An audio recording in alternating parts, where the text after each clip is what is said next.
The study tonight, the topic is the prophecy of Yaakov concerning Ephraim and the fullness of the Gentiles. Our text is from Genesis chapter 48, and our keynote verses there are verse 17 through 19, and I'll just reiterate those scriptures again, as Minister has already read. And when Joseph saw that his father laid his right hand upon the head of Ephraim, it displeased him, and he held up his father's hand to remove it from Ephraim's head unto Manasseh's head. And Joseph said unto his father, Not so, my father, for this is the firstborn, but put thy right hand upon his head. But his father refused and said, I know it, my son, I know it.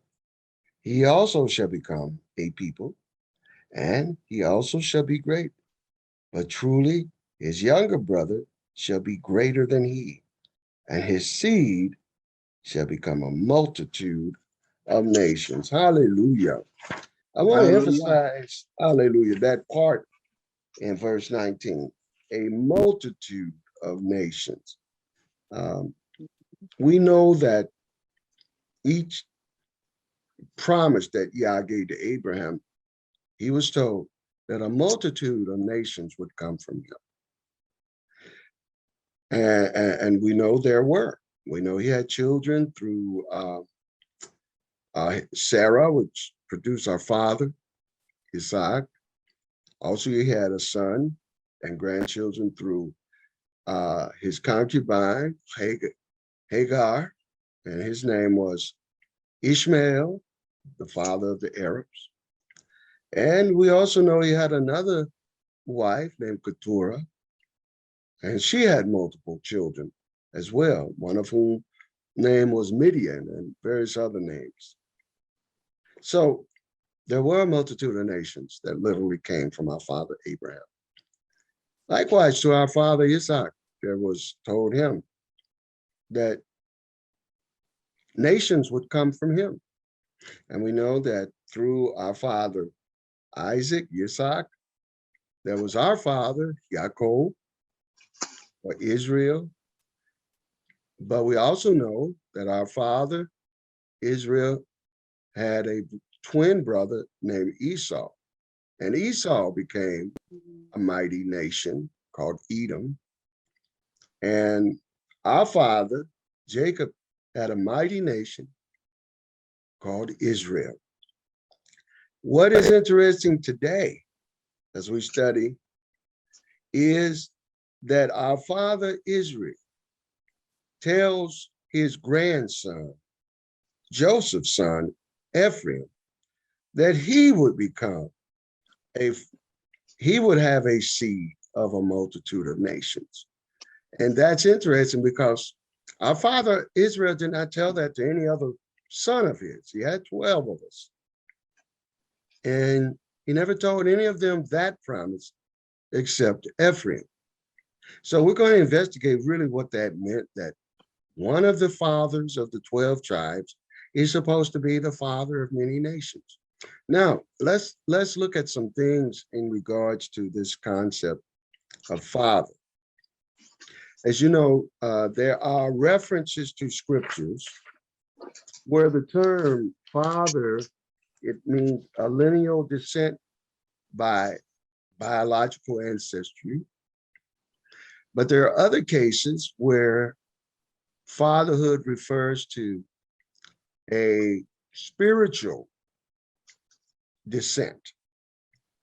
So, for instance, if you go, Minister, could you go for us to Galatians? And I'm sure you all are familiar with this passage in Galatians. And Minister, could you read for us? I believe it's Galatians chapter 3, verse 26 through 29. Galatians chapter 3, verse 26 through 29. For ye are all children of Elohim by faith in Yahshua. For as many of you have been baptized into Yahshua, have put on Yahshua. There is neither Jew nor Greek, there is neither bond nor free, there is neither male nor female, for you are all one in Yahshua.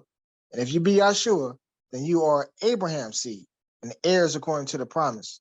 So here's an example where you're talking about not only Yehuda or Israel being children of Abraham, but also there's a reference to, in verse 28, the Greeks, which is a reference to the Gentiles, who are not actual bloodline descendants of Abraham, but they have taken on the faith, the spirituality of our father Abraham. And it's through that that they have become his spiritual children, though not his literal fleshly children. And so here we see scriptures that look at fatherhood from that point. So tonight we're going to investigate regarding Ephraim. It says, just like Yah had promised Abraham, that he would be a father of many nations. So Jacob tells Ephraim he would be a father of many nations. All right. Let's investigate this. Okay. In Genesis 48:19, the Septuagint version, Jacob prophesied that the seed of his grandson Ephraim will become a multitude of nations. The Masoretic Hebrew text translation in the King James Version likewise says, in verse 19 of chapter 48, multitude of nations would come from the seed of Ephraim. Now, I want us to think about that. Okay, Ephraim. Pretty much, and we don't have time to go into all the details of this in terms of scripture references, but when Israel broke up and split up after King Shlomo or King Solomon, the leading tribe that led the 10 northern tribes was Ephraim. And so sometimes that nation, the northern kingdom whose capital was in Samaria, sometimes they were called just Ephraim, okay? Because that was the dominant tribe, just like the southern kingdom, which comprised 3 tribes. Judah was one of those tribes. But all the other tribes in the southern kingdom, all of them were called Judah. That would include Levi and Benjamin. Okay, so sometimes when we read this, we read that Ephraim was a leading ruler of the northern tribes. He was the largest tribe. That is that tribe. So, okay, so you could say Ephraim was the father of that nation. Yet, Jacob told Ephraim he would be the father of multiple nations, not just one. So we're going to look and review how can that be. All right, and as we do that, you're going to be interested to review and search the scriptures in regards to the promises of Yah about Ephraim and what it means in these latter days. Now, the Masoretic Hebrew text translation in the King James Version also says in verse 19 of chapter 48, multitudes of nations will come from the seed of Ephraim. Now, I sent you all these notes and, just, for your review, if you want to just pull out your notes and read along with me. I'm just reading from the notes. So we'll just go ahead and, just go down the notes and then give you opportunity to ask questions and make comments. All right, now the actual Hebrew word for multitude that's used in Genesis 48:19 is mellow. Mellow. Like be mellow, mellow. It's the word for multitude.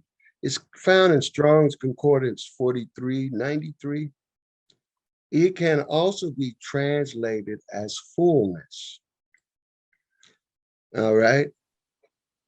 Also, the word nations in Genesis 49, verse 19, is in Hebrew, is goyim, according to the Strong's Concordance, number 1471.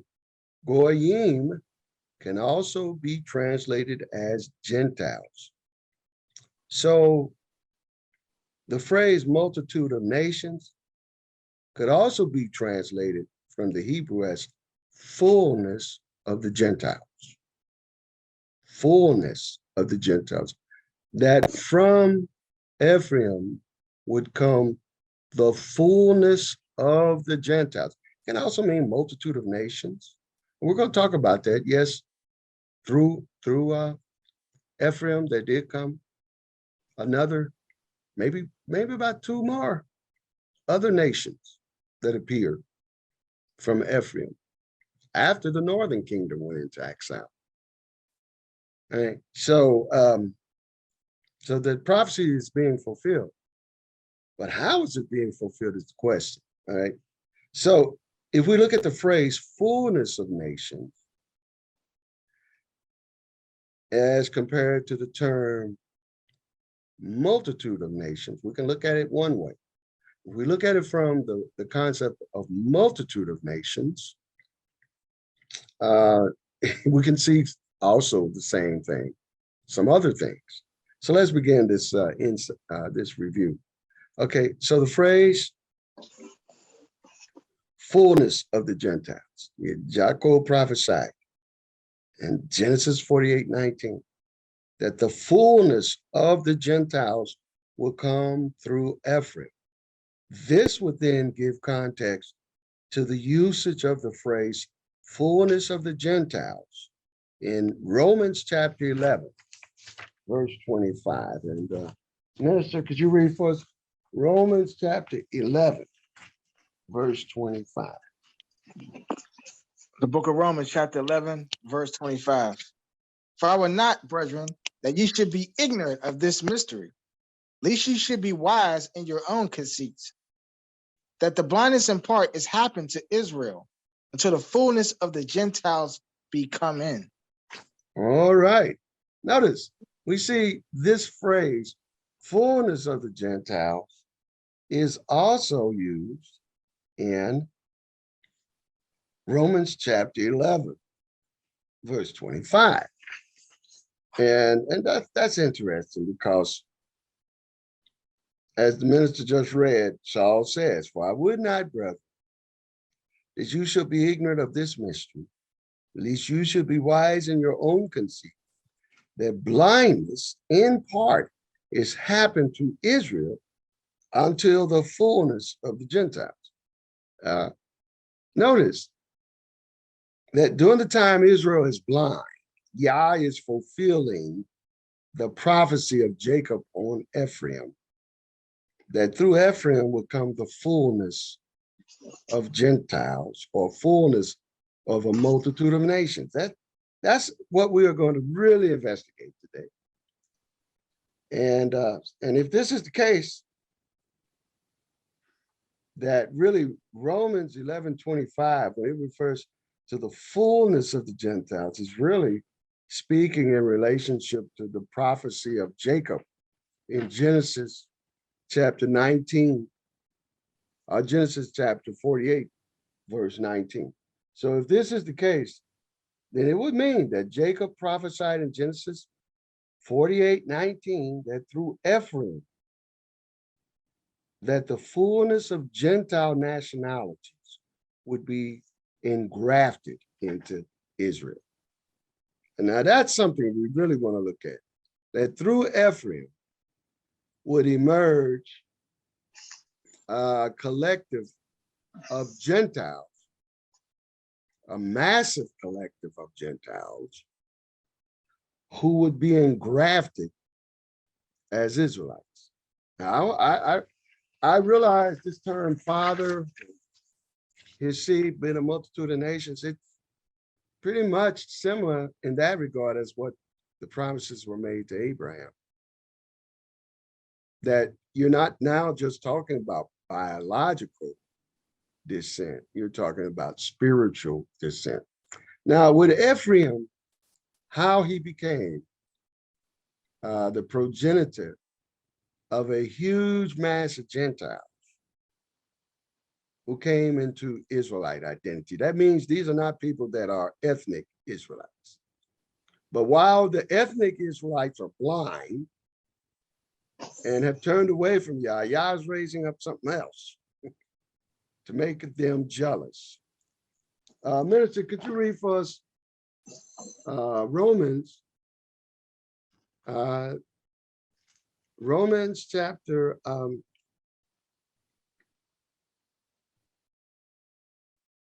could you read for us there in Romans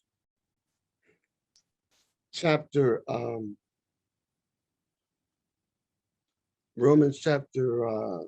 I got you. Hold on. 11 and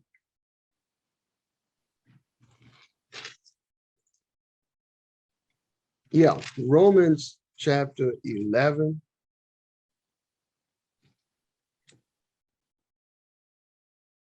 And if you could read for us. You want 11 and 11. I got you.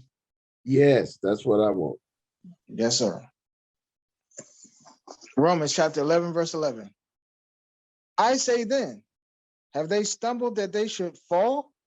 Elohim forbid, but rather through their fall, salvation is come on to the Gentiles for to provoke them to jealousy. Oh, now that means why, as Yah made Israelites jealous, why did he make Israelites jealous of foreigners taking on the guys that they're Israelites? Shalom, Pastor Robert. Shalom, Pastor Robert. All right, he's there. All right, yeah. So this is what Yah said he would do. Now, all that is being quoted from in Romans 11:11 is actually found in Deuteronomy chapter 32. And Minister, if you could go there and read for us, Deuteronomy chapter 32 and verse 21. Verse 21. Deuteronomy chapter 32, verse 21. They have moved me to jealousy with that which is not of Elohim. They have provoked me to anger with the vanities, and I will move them to jealousy with those which are not a people, and I will provoke them to anger with a foolish nation. This is talking about the Gentiles. Shalom, Pastor Robert. You looking good, my brother. Hallelujah. Hallelujah. So this is what Yah decided to do. We may not like it, but he did this not because we would like it. He did this to make us jealous. That how dare these people that don't look like me, don't have my same skin color, how dare them try to appear as though they are the chosen. That's the attitude most Israelites have. And guess what? That's what Yah said he wanted to make us feel like. Because he said we made him jealous by serving false Elohim. And how he could feel like, how dare you serve false gods when you serving me? And so, he didn't feel good about that. And so he's letting us see how that feels or making us jealous. Now, it appears the process that he has done based on what Jacob prophesied on Ephraim in verse 19 of Genesis 48 and comparing that with Romans 11:25, then that means the fullness of the nations means there was a process underway when Israel was in blindness. That's what it says.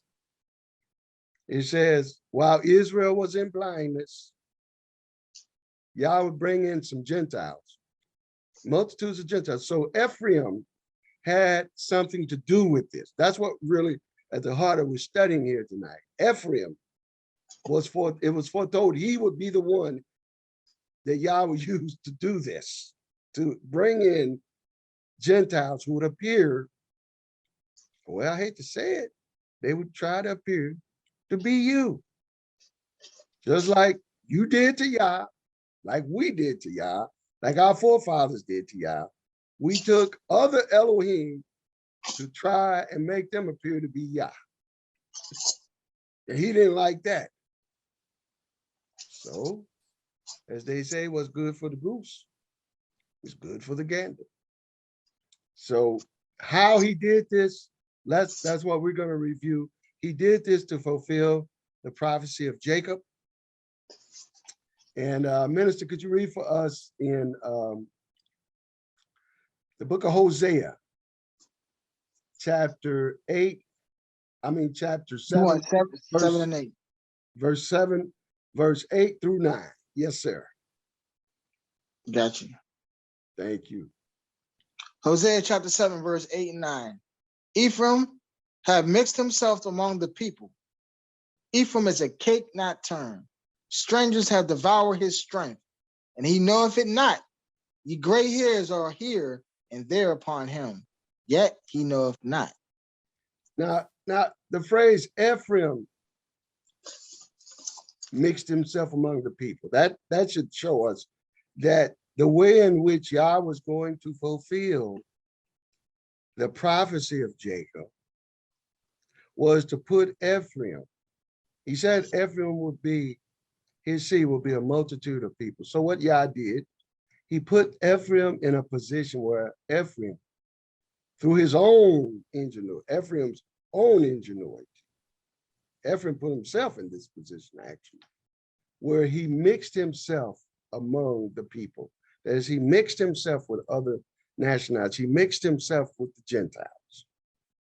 And then the phrase, Ephraim is a cake not turned, it means because Ephraim mixed himself with the Japhetic Gentile nations more than any other tribe of Israel. Much of Ephraim no longer looks black, but white. Now we know there's some black Ephraimites communities in Nigeria. We know that. But the vast majority of Ephraim didn't go to Africa. The vast majority of Ephraim went north.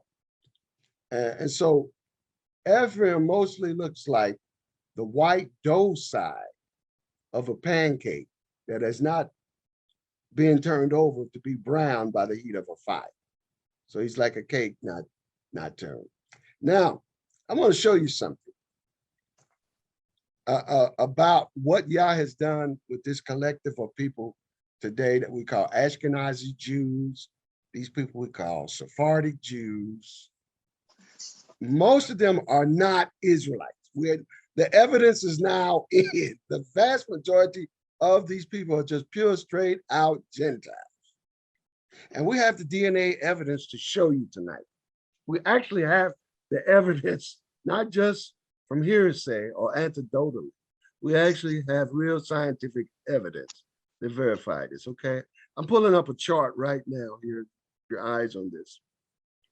You know, we now know that the Israelite haplogroup, the gene of the Israelites and our physiology has already been uncovered in excavations of archaeological sites in Israel and Lebanon and Middle East, that it's E1B1A. E1B1A, which is the male haplogroup. Roughly, most of us, either through our ancestry, through our fathers, or through our autosomal ancestry, which is a combination of our father and our mother's ancestry, we are mostly that, E1B1A. Y'all see my cursor? Okay, now this is a chart from Wikipedia called Why DNA Haplogroups by ethnic group. Okay, now I'm going to show you something here. This is truly amazing what I'm about to show you.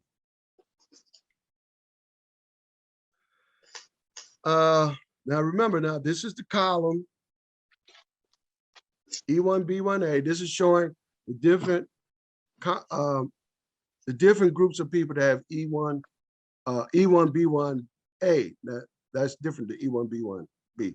E1B1A. That's what we want you to look at. Okay, now I'm gonna scroll down here.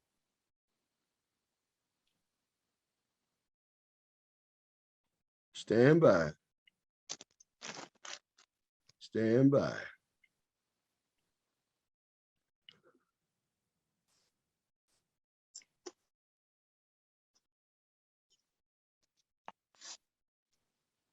Okay.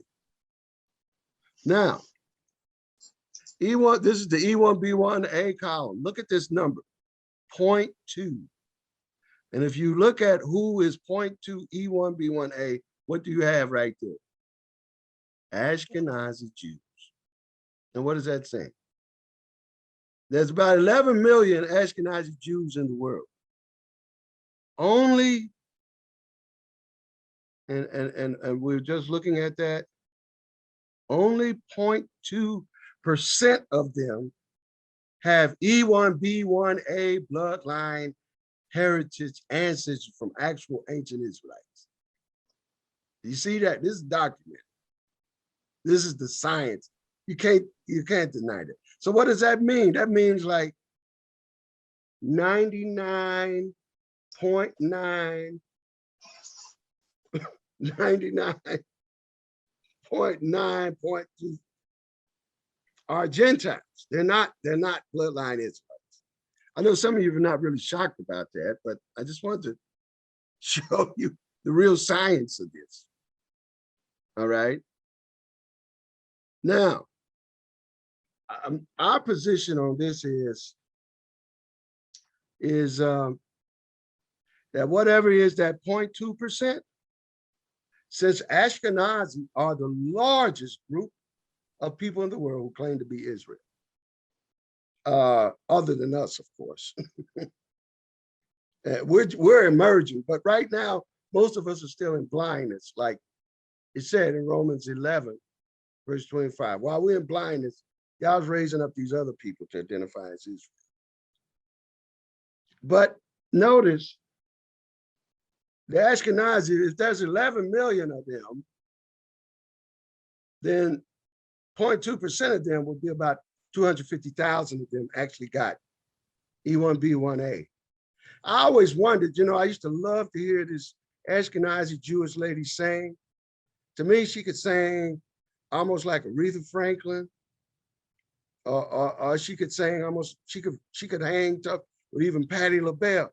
I said, how is she doing this? She's white, but she had lips and she had that nose.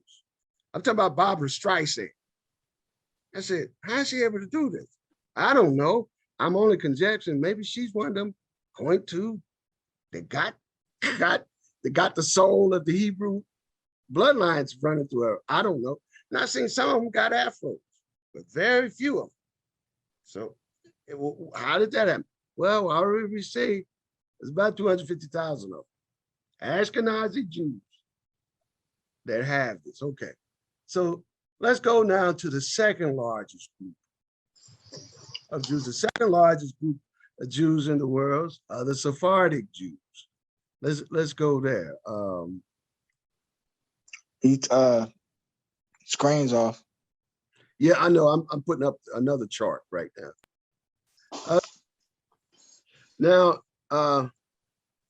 There's a Sephardic Jewish anthropologist named Caro Barajo Istmo from Madrid, and he put out in 1978 a book that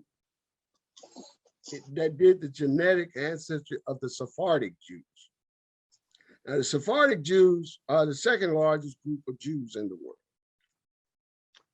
And, these are Jews like from Spain, Portugal, North Africa,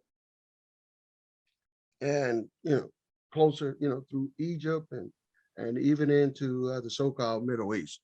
All right. His research, Carroll's research, says that about 8.4% of Sephardic Jews have E1B1A. So that means Sephardic Jews have a little more ancient Israelite in them than the Ashkenazi. They have more. However, still, about 92% of them are not Israelites, bloodline Israelites, all right? Now, these people collectively, the Sephardic and the Ashkenazi, when people think of the word Jew or Hebrew or Israelite, when they think of that, they're not thinking about the actual natural Israelite people. They're thinking about those people that look like either Ashkenazi or Sephardic Jewish people that look, white. The ones that are Ashkenazi Jews, they tend to look a little more Pharaoh white. The ones that are Sephardic, they look a little more Mediterranean white, like from Italy or from Greece or something like that. Okay, well, all of that look that we see presented as who a Jew is and an Israelite is, that's who most people will say that's the real. So when you and I, people that look like Pastor Robert here, look like Ema right here, those of us who know who we are, we pop up, we don't look like those people. You see, and then they say, you can't be, then those people say, no, they're not. We the real people, look at us.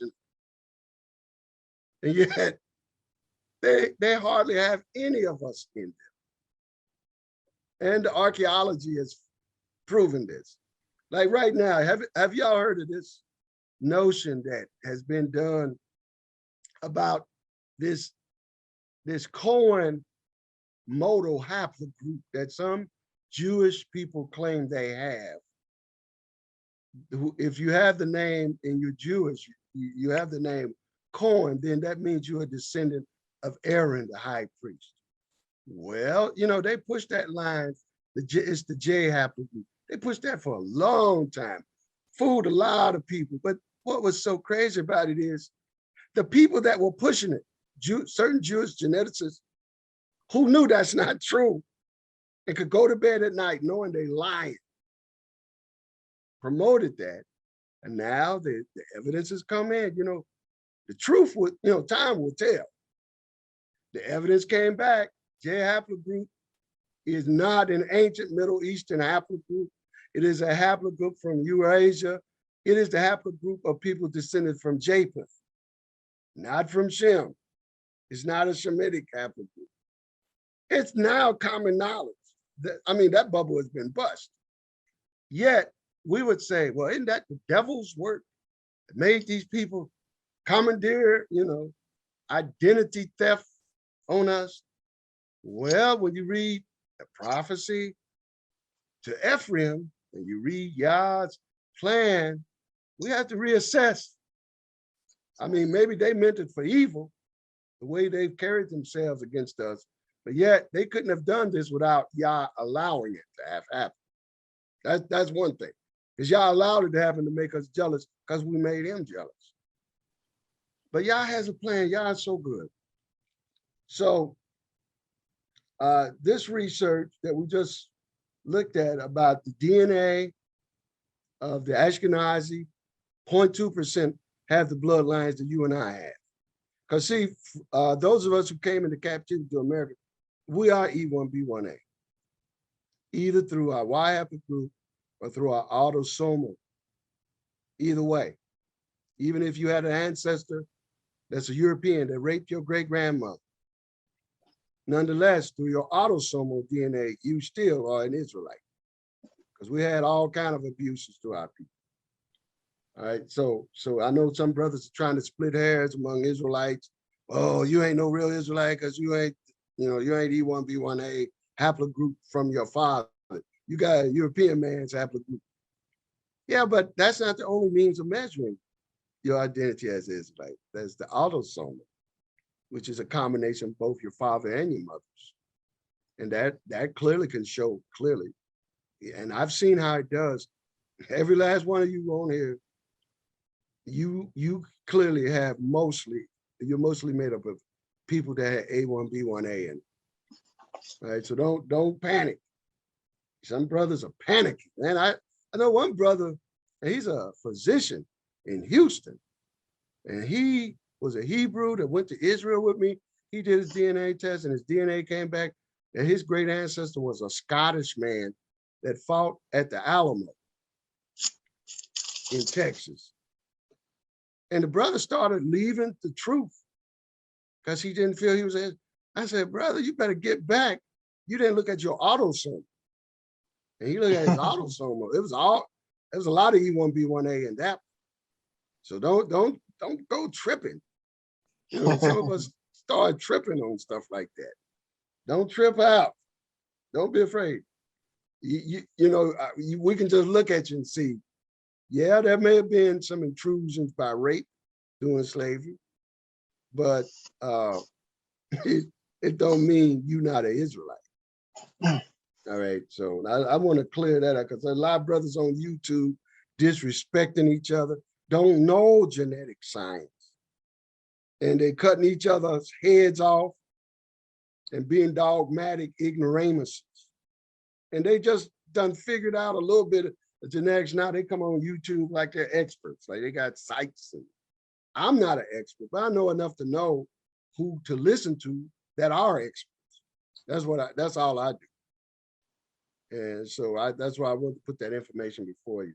So this research would indicate that we just showed you about the Sephardic and the Ashkenazi, that there's a very small portion of the Israeli Jews who actually are Hebrews or actually have any bloodline, either through Y chromosome or through autosome. They have none, mostly.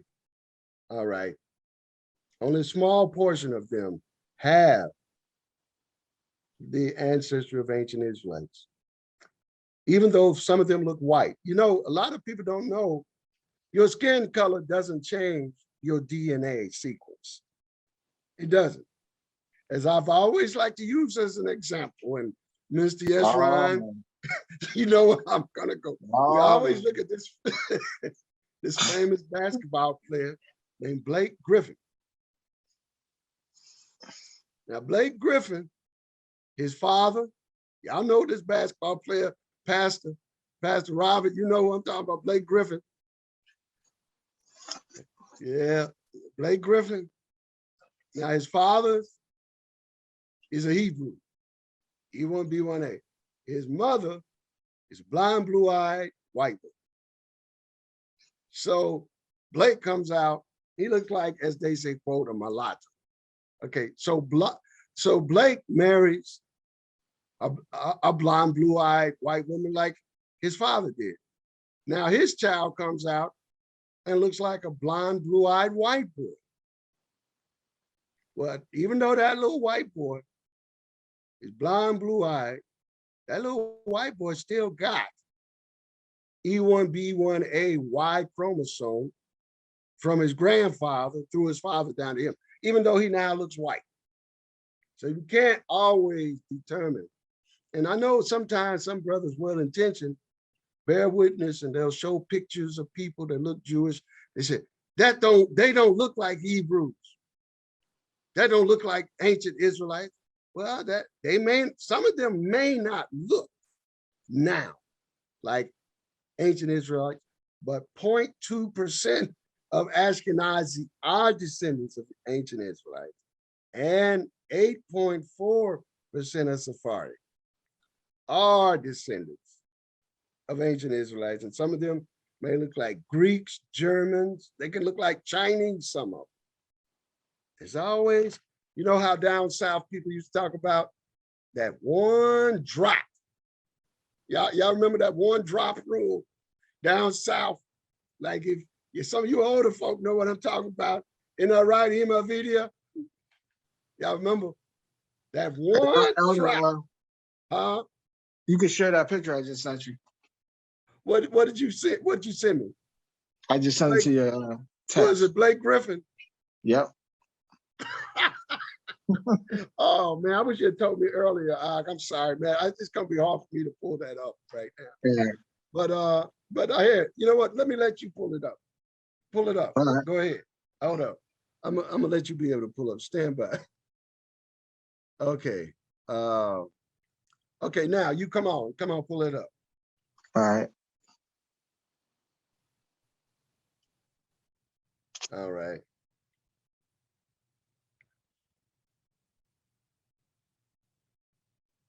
All right. Okay. All right, there he is. Now look at him. That's Blake Griffin. Y'all see him right there? That's Blake Griffin. His dad is a Hebrew Israelite black man from Oklahoma. This is a famous basketball player in the NBA. He married a white girl. Look at their son. Would you say, looking at their son, that that's a Hebrew Israelite? No, you Nope. wouldn't. Okay.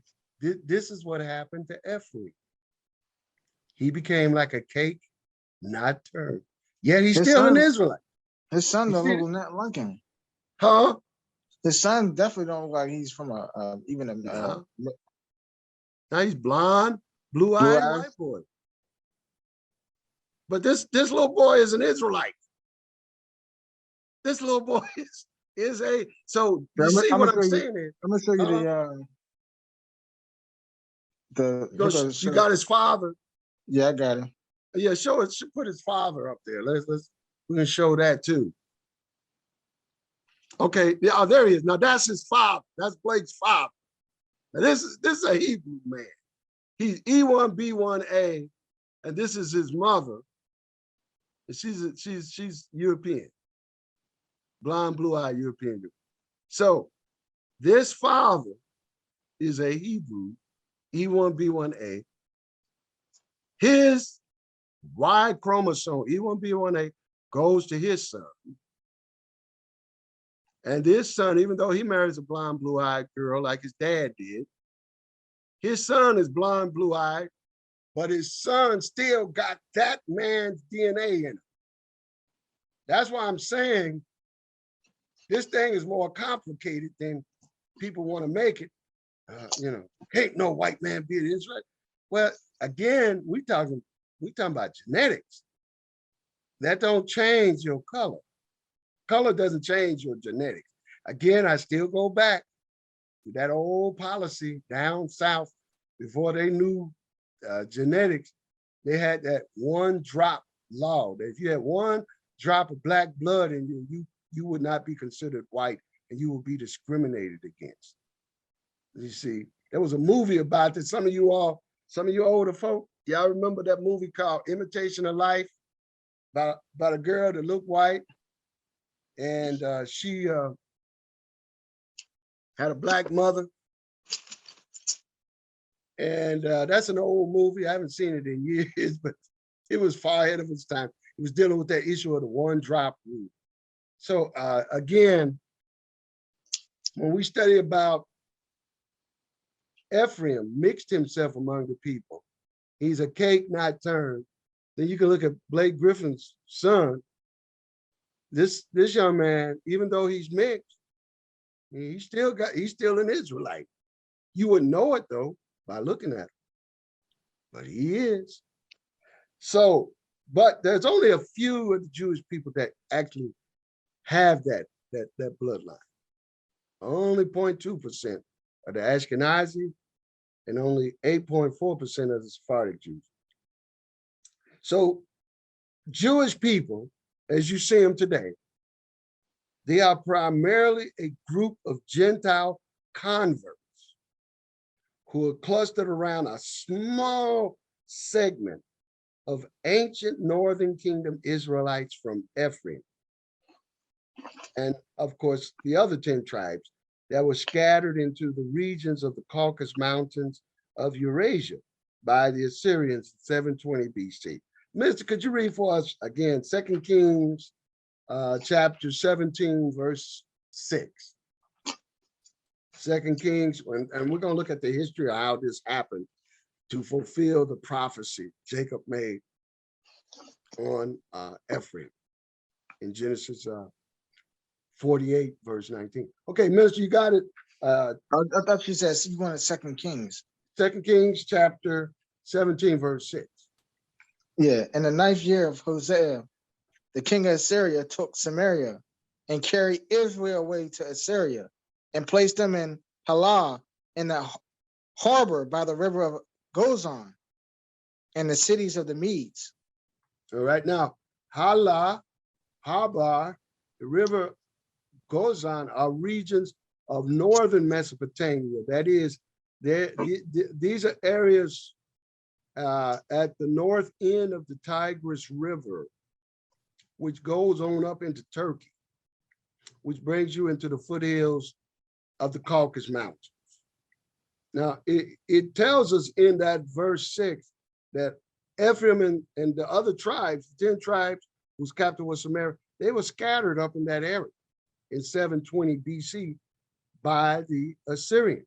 The Assyrians put them there, and there the Ephraimites mixed with the Caucasian nations. All right, and eventually they intermixed with those Caucasian girls up there.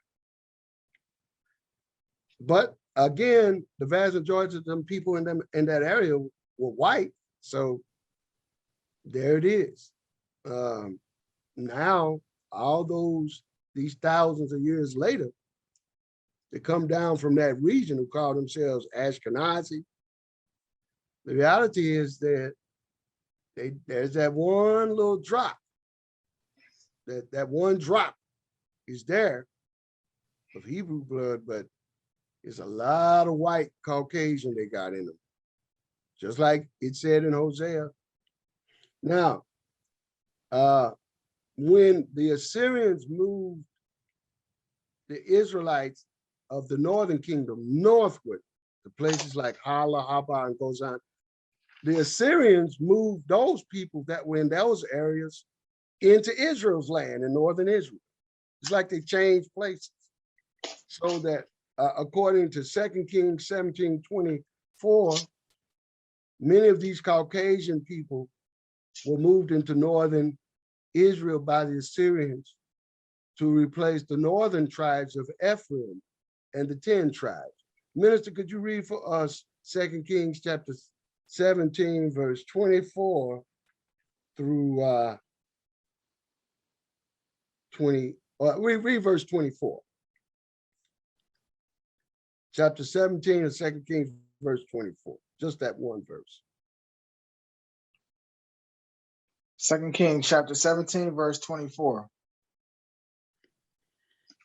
And the king of Assyria brought men from Babylon and from Cutha and from Ava and from Hamath and from Sepharvaim and placed them in the cities of Samaria instead of the children of Israel. And they possessed Samaria and dwelt in the cities thereof. All right, so now those foreign Gentiles that moved into the land of Israel in northern Israel were moved into the land by the Assyrians to take the place of the Israelites who the Assyrians had exiled up into the Caucasus Mountains. All right, now there's an interesting story that when these foreign white people were moved into the land by the Assyrians, this is around the year about 720 BC, about 700 years before Messiah came, about 2,700 years ago, that this all happened. It's interesting that those people, when they moved into our land, started having problems in the land. And they requested that to the Assyrians, that some of the exiled Israelites as Ephraim will come and teach them the way of Yahweh, because lions were killing them in the land of the Israelites. And so they felt they didn't know the Elohim of our land. And so they requested that some of the northern tribes like Ephraim to come down and teach them about Yahweh. Minister, could you continue on to read in chapter 17 of 2 Kings, verse 25 through 28. 2 Kings chapter 17, verses 25 through 28. And so it be in the beginning of the dwelling there. And they that feared not Yahweh, therefore Yahweh sent lions among them, which slew some of them. Wherefore they spake to the king of Assyria, saying, the nations which thou hast removed in the place in the cities of Samaria know not the manner of Elohim of the land. Therefore he hath sent lions among them. And behold, they slay them because they know not the manner of Elohim of the land. And the king of Assyria commanded, saying, carry thither one of the priests whom ye brought from thence, and let them go and dwell there, and let him teach them the manner of Elohim of the land. And the one of the priests whom they have carried away from Samaria came and dwelt in Bethel, and taught them how they should fear Yahweh. So they had to bring one of these Ephraimite priests, come down out of exile in the Caucasus Mountains. Said, we need you to come and teach these other foreign people that are living in your land now how to serve Yahweh.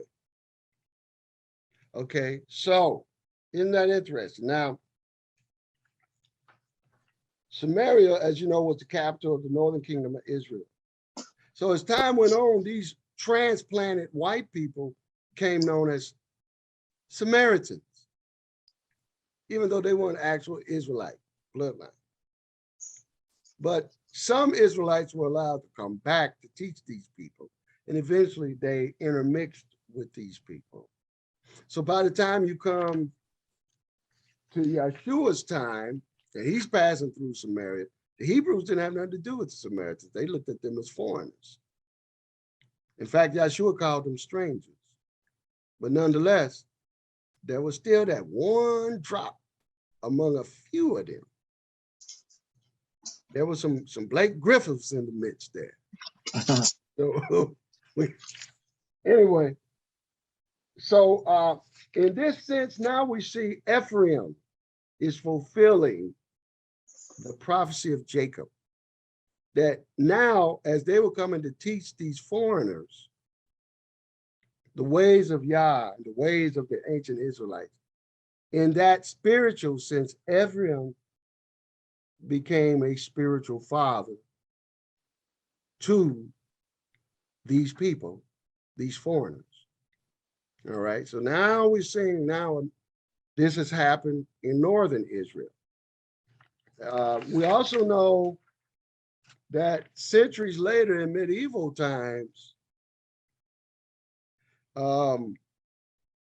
that which remained by 750 AD, that which remained of one drop of Israelite bloodline Jews that lived in the regions of Central Asia, they converted a whole kingdom to Judaism called the Khazarians. Y'all heard of the Khazarians? The Kagan, the people of Central Asia in medieval times, that whole nation converted to Judaism. It was primarily through that conversion through what remained of the bloodlines of Ephraim, because he was scattered up there. So you see, Yah's raising up the base of all these people now. That today, when people think of who a Jew is, who an Israelite is, people around the world aren't thinking about you and me, even though we're the original people, so that the prophecy was fulfilled. Yet Jacob said, a great multitude of Gentiles, the fullness of the nations, multitude of nations would be brought into Israel through Ephraim.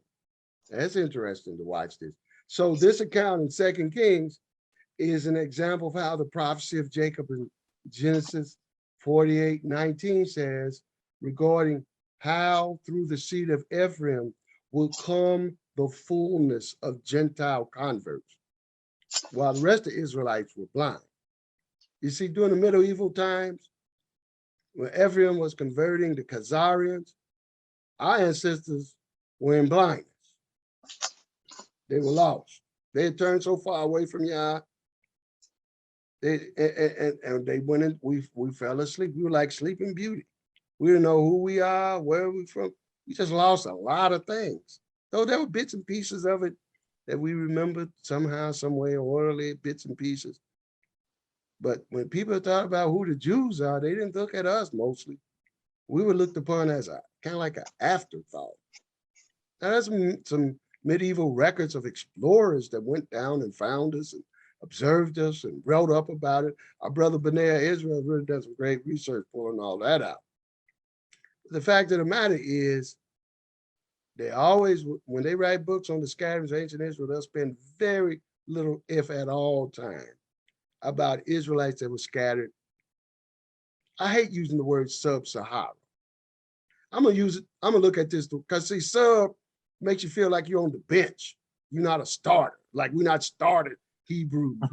We're substitute Hebrews. Sub-Sahara. You're a sub-Israelite. Yeah, yeah. I'm gonna switch it around. I'm gonna use it like the way the Egyptians said. The further south you went was upper. The further north you went was lower. So I like to say we're upper Israelites. We're from upper Africa, not sub-Africa. Sub means you an underclass or something. I don't like that phrase. And they use that term to cloak our identity by relegating you sub-Sahara Africa. So that means all of a sudden everything about the complexity of your history is all explained by that one phrase. So if you think you're any more than that you could be an Israelite, you're tripping. That's the way they try to present that to us. So I don't like the term sub-Sahara. I like to say upper Sahara. All right. And that what's northern Sahara is lower Sahara. Because most of us went into upper Sahara. We went south.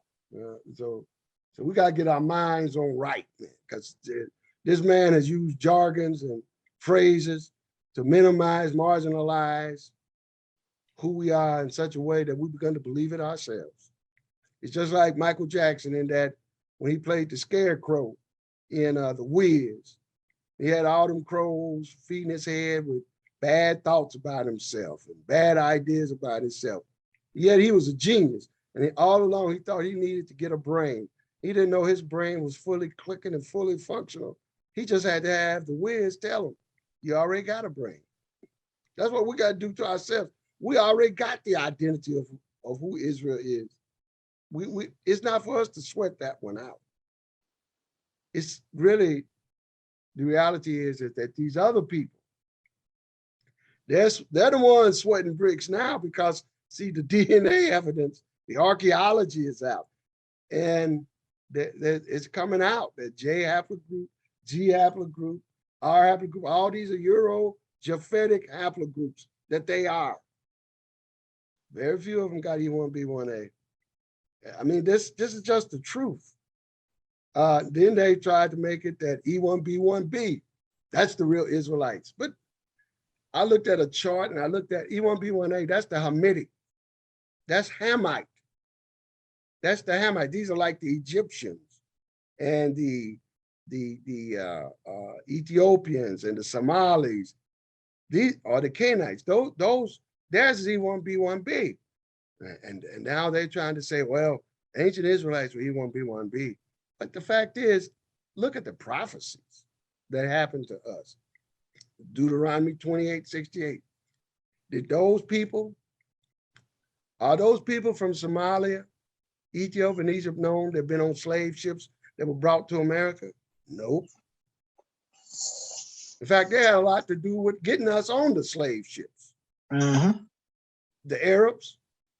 And I look, and the Arabs are E1, some of them are E1B1B. So they look at them and say, well, those are the real Israelites, but yet the prophecies don't fit them. It's like the Cinderella slipper with the wicked stepsisters. They all want to be the princess, but the slipper don't fit them. But the slipper fits you like a glove. You the one. And this truth is coming out. Now, we shouldn't get so arrogant that we don't understand Yah's plan for other people. But also, we should know enough to know we shouldn't pull back and marginalize ourselves either, because we're also part of a plan of Yah too.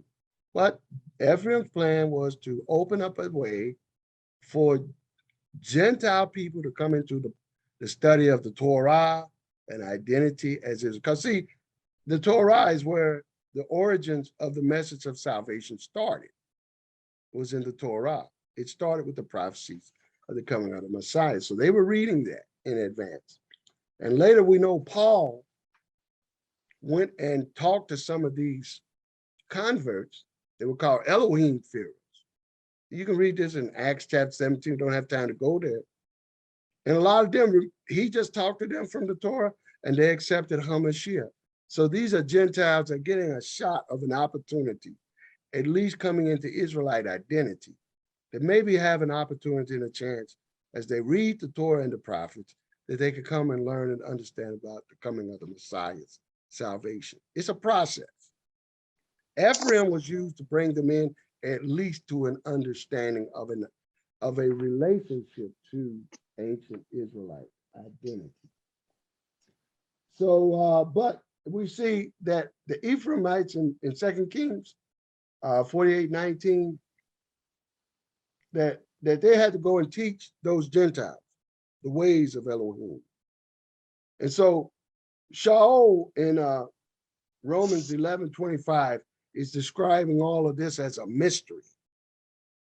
You know, the mystery is that during the time that the natural ethnic Israelites would be in blindness and darkness, that Yahweh would rise up through Ephraim, the fullness of Gentile converts to take on the identity of Israelites. And we explain why Yah did that, because he wanted to make us jealous, because we made him jealous. But with that said, Shaul warned the converts to Israel that Yahweh would once again return his attention to the ancient Israelite people themselves and restore them to their original identity and heritage of Israel. So that means Yah is not going to just keep trying to make us jealous. At a certain point, he said, enough of this. Now it's time to bring y'all back. It's now time to wake y'all up from slumber. It's now time to take the blinders off of you. I've done all I can with the Gentiles. Because see, one of the things as you read further into Deuteronomy 32 passage, why Yah said I had to stop at a certain point, because he said eventually the Gentiles began to get proud and boastful against us and claim they were the chosen people, not because Yah made them chosen people, but because they made themselves the chosen people, that they have a right to oppress us. And see, now there's a tipping point where Yah finally says, enough of this. Y'all been in blindness too long. You've been asleep too long. It's time to wake up. Now, that's what Shaul is warning the converts to Israel, that don't get proud now. Because Yah is going to once again return his attention to the ancient Israelite people and restore them to their original identity and heritage of Israel. And when Yah restores the original Israelites to their heritage, Shaul warns the converts not to oppose the restored Israelites when they turn back to Yah, or else they, the converts, would be plucked out from being identified with Israel. Now, how many of y'all heard of the man Shlomo Sands? He wrote that book called The Invention of the Jewish People. Interesting. Have y'all heard that book, Shlomo Sands? All right. Now, I was looking at Shlomo Sands the other day on YouTube. He was saying, he was doing a lecture on why I am no longer a Jew. He said, first of all, I've always been secular. I've never been religious. And Judaism is a religion. So how could it be I could ever be a Jew and I don't even practice? And he said, there's been this strange notion. He can't understand how there are many Jewish people like that don't practice anything Torah-based at all, but they're called Jews as an ethnic group. And he was saying, well, the only reason why we in the first place could have been called Jews was because we practiced Judaism. Because anthropologically, we are not ancient Israel. And Shlomo Sands actually called out that African Americans are the original Israelite. He actually, I saw him like with tears in his eyes saying, you African Americans, you the ones. Now, this is a guy, I have to respect him, that he's calling it as it is. Now, of course, he didn't call a lot of hate from Jewish people, but this is what Yah says, that when he restores the original Israelites to their heritage, then the converts, that went and ran to the FBI on us and put in a report on us through the FBI report called Project Megiddo, classified Hebrew Israelites as domestic terrorists, and that was supplied by the Jewish Anti-Defamation League. They even boasted that they boasted in their own writings that they supplied the FBI, the MO against the Hebrews, saying we're anti-Semitic. Now these are the people, y'all saying, these are the people that kicked Whoopi Goldberg off of The View the other day. Y'all heard about that? Uh-huh. All right, why they kick Whoopi Goldberg off of The View the other day? Why they do that? What did she say? She said the Holocaust wasn't about race or about the Jews, something. And it's all she said. Yeah, she said, yeah, you said it. She said it wasn't race because she said it was white people mistreating other white people. So it was injustice. She tried to all lives matter it. Yeah. And she didn't understand these people that control and run Hollywood, the Anti-Defamation League, they were the ones to pull that plug out on that sister. She even took on a Jewish name, Goldberg, to see if she could just fit in, She took on a fake name, like, she did try to do the Sammy Davis Jr. route, convert to these people. Sammy Davis did that. Convert to these people, and then you in. So you can talk like you one of them. You can't talk like one of them because they'll smile in your face like you may be one of them, but you cross that line. Like Whoopi did. It comes down to this. Yeah, we know your name is Goldberg, but you still an N-word to us. They don't mean nothing. Right. You don't have a right to talk about us. Well, I can hear him Whoopi say, well, I thought, I went to a few synagogues. I did a little conversion and I changed my name to Goldberg and I took one of your names. Don't matter. What's so crazy is these are the people that are fighting the Israelites awakening movement. They're fighting us so hard. Here's what they've done. Initially, as we were waking up from our slumber, we were known as the woke movement. These people have taken the word woke and expanded to mean homosexual rights. It's expanded to be the Me Too movement. They've expanded to be a number of other movements that have nothing to do with us, to make what we are to be blended in with that in order to throw the scent off of who we are. Until you look at Fox, I look at all their politicians, right-wing politicians, they keep talking the woke movement and all this and that, like it's the boogeyman. And really, scriptures tell us that, see, when Yah wakes us up, he takes that blindness off us. The main instigators against us being fully known as who we are, they're on guard against us now. Look what they did to Nick Cannon, the same thing. Look what they did to, see, Yah done woke that man up. And he was under the illusion of inclusion. That well, I got Jewish friends, and yeah, but you don't understand. These people are doing as it was foretold they would do.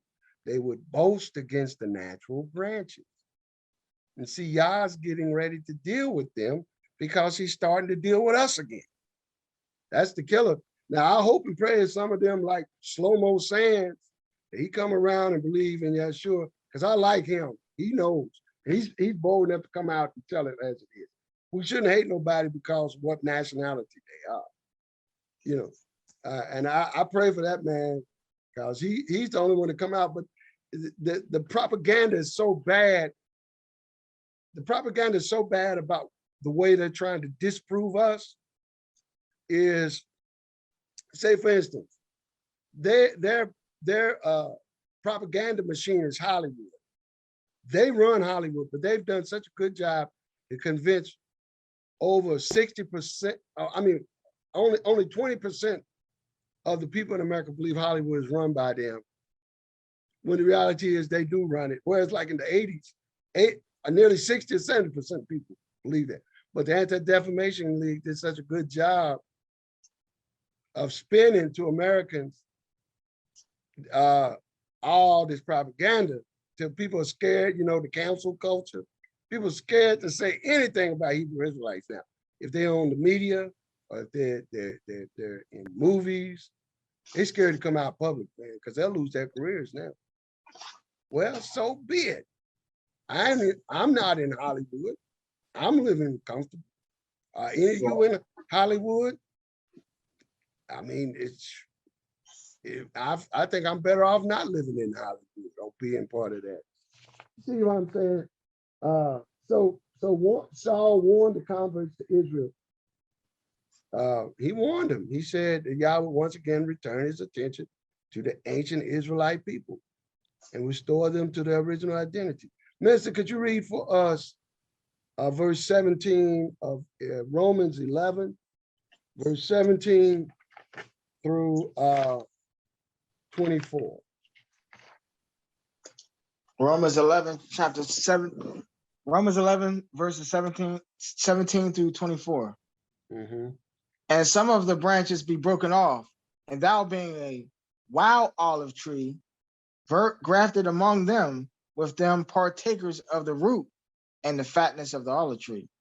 Boast not against the branches, but if thou boast, thou bearest the root, and the root Thou bearest not the root, uh-huh. but the root thee. Thou wilt say then, the branches were broken off, that I might be grafted in. Well, because of the unbelief they were broken off, and thou standest by faith. Be not high-minded, but fear. For if Elohim spare not the natural branches, take heed lest he also spare not thee. Behold, therefore, the goodness and sovereignty of Elohim on them which fell severity, but toward thee goodness, if thou continue in his goodness, otherwise thou also shalt be cut off. And if they abide not still in unbelief, shall be grafted in, for Elohim is able to graft them in again. But if thou wilt cut off the olive tree, which is wild by nature, weren't grafted contrary to nature into a good olive tree, how much more shall these, which be the natural branches, be grafted into their own olive tree? So see, you all are the natural branches. Yah is reconnecting us to our heritage. Now, there are those that oppose this, and they're doing all they can to fight this. They're saying if you claim you're a Semite, then you are anti-Semitic. That's what they did to Nick Cannon. It's so bad. He said we black people are the Semites, and then they got him fired because what he said is offensive to Jewish people.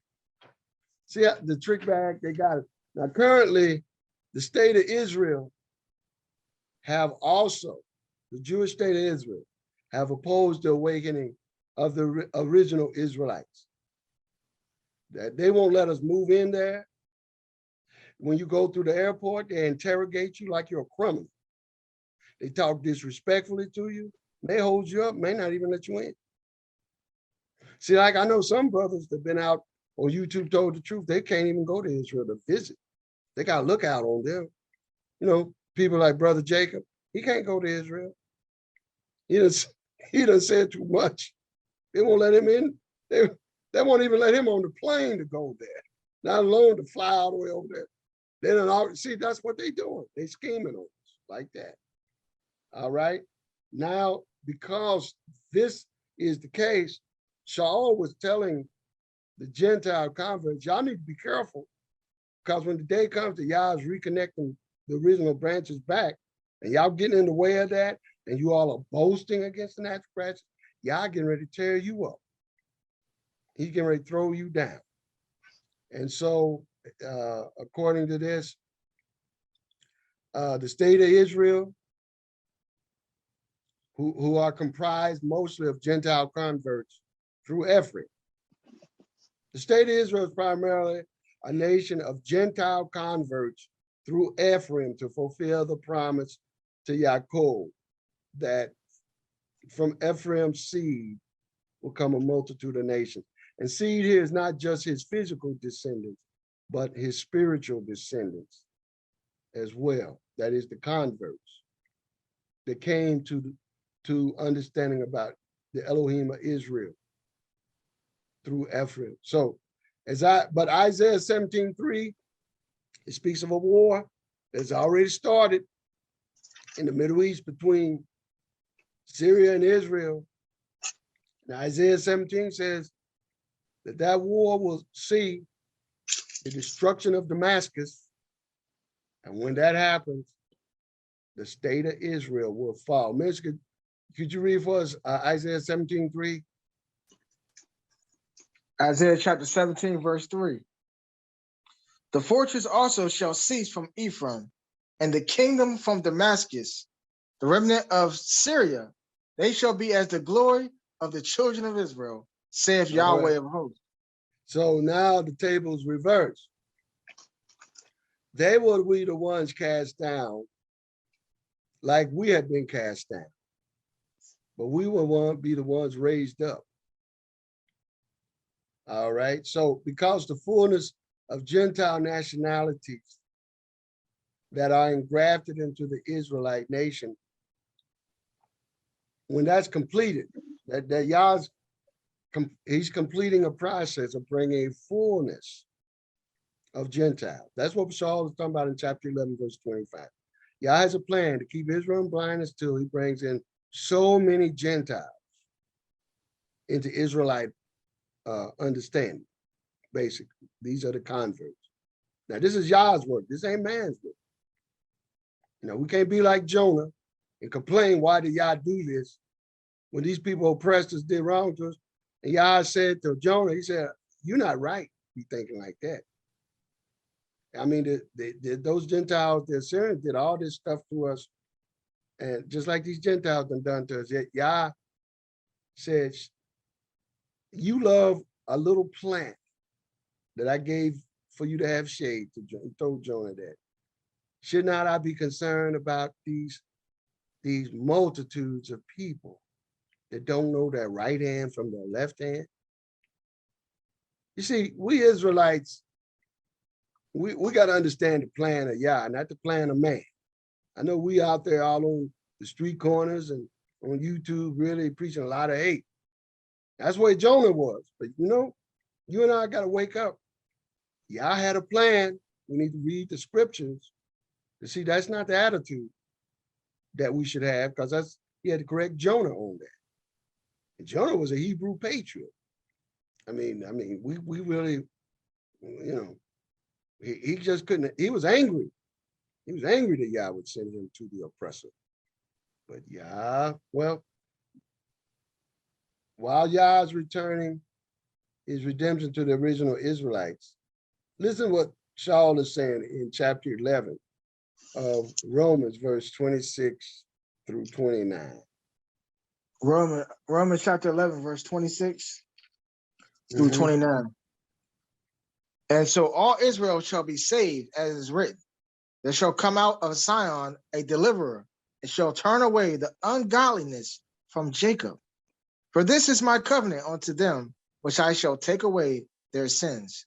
As concerning the gospel, they are enemies for your sakes. But as touching the election, they are beloved for the Father's sake. For the gifts and callings of Elohim are without repentance. All right. So then all the Israelites, the actual bloodline Israelites, and the convert Israelites, all who have believed and called upon the name of Yahshua will be saved. Romans 11 says, verse 9, that if thou shalt confess with thy mouth the Master Yahshua, and shalt believe in thy heart that Elohim have raised him from the dead, thou shalt be saved. For with the heart man believeth unto righteousness, and with the mouth confession is made unto salvation. For the scripture saith, whosoever believeth on him shall not be ashamed. For there is no difference between the Hebrew and the Gentile. For the same Yahweh over all is rich unto all that call upon him. For whosoever shall call upon the name of Yah shall be saved. Hallelujah. Praise Yah. Any questions? Praise Yah. Any questions or comments to our lesson tonight? Yeah, that's a great lesson. Told up, minister. Yeah, the whole purpose of Yahweh doing this is because Ephraim went off and started worshiping idols. So they worshiping the false gods. So Yahweh recompensed it with, I'm gonna go to another people, another nation. Out of that nation, the northern tribe Ephraim, that was that Kagan term. You know, so yeah, that's it's what an it went amazing. into. Yeah, that's but amazing. it was all meant to save, for it was a punishment, but there's good that's gonna come out of it, like you were saying. Yeah. We just don't see it like we see it in man's eyes. You don't see it in God's eyes. Yeah, you know what's amazing? Ephraim didn't even have a pure testimony about Yah to give these people, because he himself was corrupt. But there was enough of what he knew about Yah